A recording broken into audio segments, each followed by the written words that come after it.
of the boat. Hi teacher, say hi to daddy. This is Greenpeace boat named Ezperanza. Hi everyone.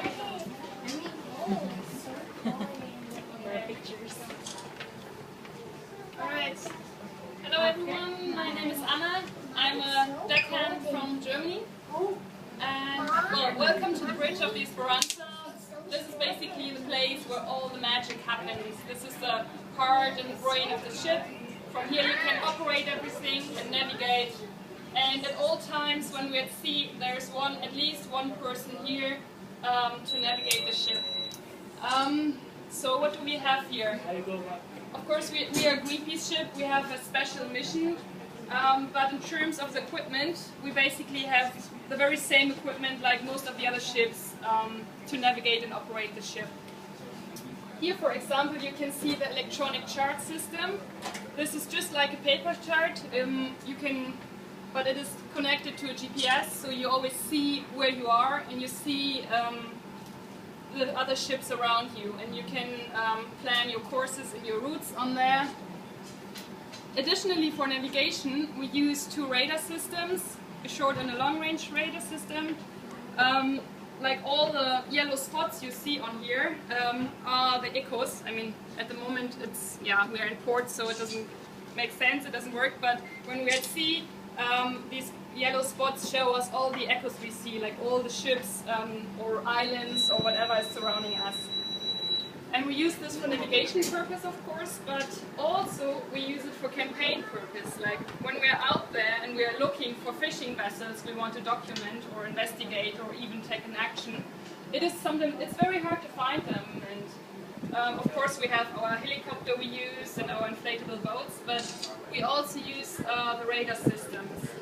If we're, for example, monitoring fishing vessels and we want to go out there to document when they're taking in the net, and we observe them on the radar, and for example if we see a fishing boat that is going at a speed of 2 to 3 knots very slowly, then we know mostly, okay, now is the time when they're putting in the nets, and now is the time we can launch our inflatable boats and go there to investigate.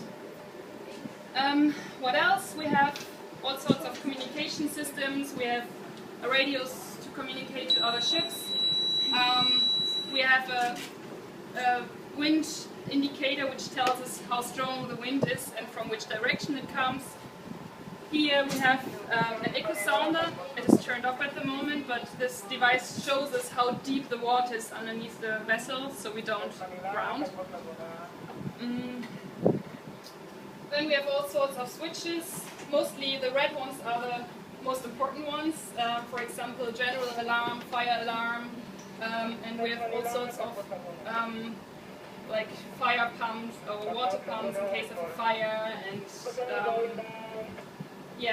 and then when people come to the bridge, they usually always look for the big steering wheel, because you need a steering wheel to steer a ship, right? Yeah. So do you have a guess from where we steer the ship here? There.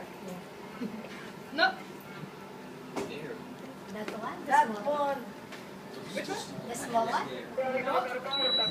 One exactly, it's this small one with the turtle. This is all it takes to steer this big ship. Yeah. Hey, no. I'm right? It's like you play the joystick, yeah? Just. But in fact it is actually quite exhausting to be standing there, like in maneuver. We use we have 3 compasses, the magnetic compass, the gyro compass, and the satellite compass. But it's actually quite exhausting to stand there and follow a course, because of course with wind and current you always need to adjust. So we use this one actually only when we're maneuvering or when we're going into port.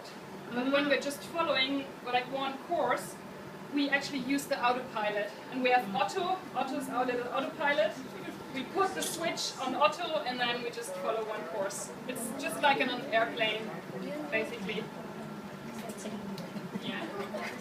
Then we have paper charts as well, which we use additionally to the electronic chart system. And when we're at sea, every hour or every second hour, we just put our position in here, and also we use it to plan our routes. And since this ship is basically operating all across the world, we have hundreds of paper charts on board from basically any region you can imagine. From here, we have all sorts of light switches.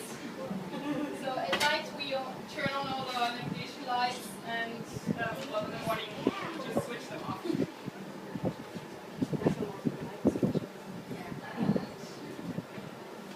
From here, we can basically determine the speed of the ship. We can say, okay, we can go forward or backward, and how fast we want to go. And well, this ship was built for the Russian Navy. It was used as a firefighting vessel, as you maybe heard already. So a lot of the writing here is still in Russian, which we can't read. That's why we put like all these stickers here with the English writing. And we basically have two systems we use. We have a main engine, which consumes a lot of fuel, but it can take us up to a speed of around 16 knots. But we try to avoid using that. We only use it when we go to port or when we have to chase a fishing vessel or whatever. But usually we use the E-drive, which is run with this generator. It can only go up to a speed of 8 to 9 knots, but we save around 60% of the fuel. So this is what we usually use. Yes. And, well, if you guys want, behind you can see the captain's chair. And there's the captain's hat. If you like to, you're most welcome to ever sit on there, take a picture with the captain's hat. Have you guys 2 minutes for the picture?